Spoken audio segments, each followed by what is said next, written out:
Station Erebus Halo-7 was built for containment, not comfort.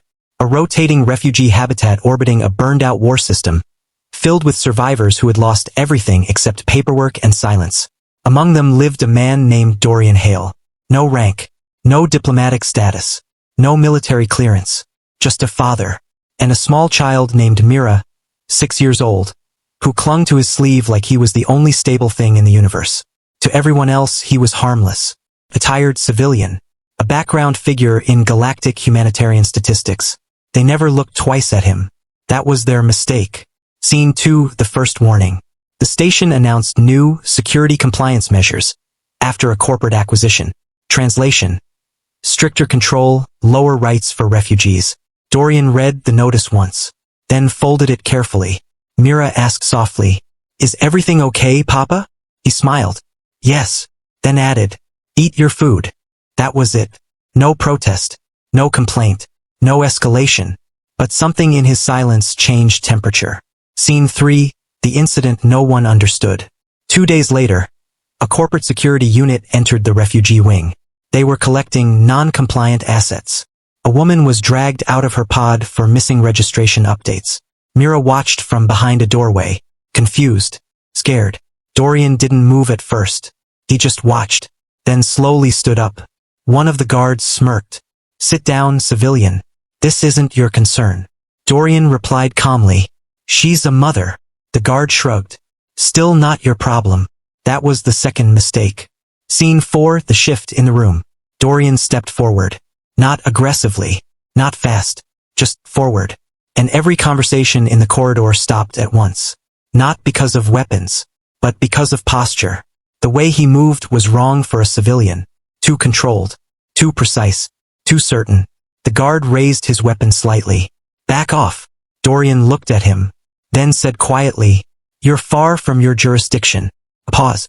The guard hesitated, because that sentence wasn't emotional. It was correct. And correctness is unsettling in places built on authority abuse. Scene 5, the first HFY break. The guard pushed him. Hard. Dorian didn't fall. He caught the man's wrist. Not violently, not dramatically, just enough to stop motion. And for the first time someone noticed. His grip wasn't civilian.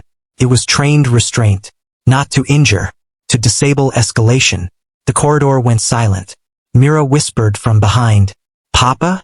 Dorian didn't look back. "Go inside." His voice was calm, but it wasn't a request. Scene 6, the truth beneath the father. Station logs would later reveal something buried. Dorian Hale, former designation, Strategic Recovery and Hostage Stabilization Operator, Tier Black Conflict Zones.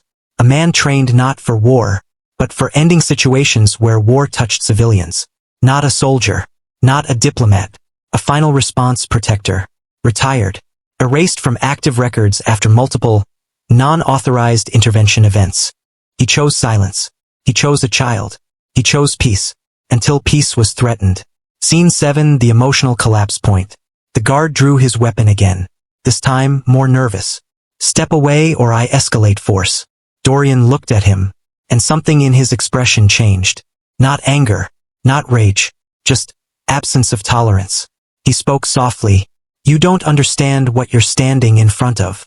The guard laughed. "It's a refugee father." Dorian nodded slightly. "Yes."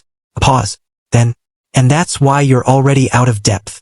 Scene 8, the moment everything stops being contained. In under 4 seconds, the corridor security grid locked. The guard's weapon system disabled. Station surveillance rerouted. Emergency protocols triggered without authorization. No explosion. No visible violence. Just systemic shutdown around one man. The corporate unit froze. "What did you do?" Dorian answered calmly. "I removed your capacity to escalate in proximity to civilians." A pause. Then, "That's all." And it was true. But it wasn't something a civilian should be able to do. Scene 9, the father returns to his child. Dorian turned away. The guards didn't stop him. They couldn't. Because their systems were no longer responding to them normally. He walked back to the room. Mira looked up. "Is she okay?" Dorian nodded. "Yes." She paused. "Did you hurt anyone?" A long silence. Then he said softly, "No one who mattered more than you being able to sleep safely tonight." That was the HFY truth. Not domination, not conquest, but absolute prioritization of one life over an entire system of authority. Final scene, the galaxy learns too late. Later, station authorities reviewed the incident. They called it Unknown System Interference Event. They tried to classify Dorian. They couldn't, because every file conflicted.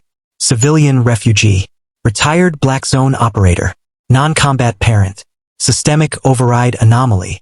One analyst finally whispered, "We tried to intimidate a father." A pause. Then, "Who used to end wars where children were involved." The report ended with a single line.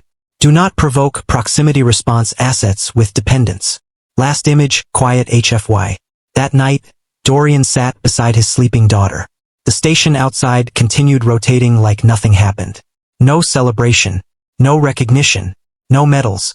Just a man holding the only thing he refused to lose in a universe that kept trying to take it away. And somewhere in the distance, systems still hadn't fully recovered from the fact that sometimes the most dangerous force in existence is not an army. It is a parent who has already decided what the world is not allowed to take from them again.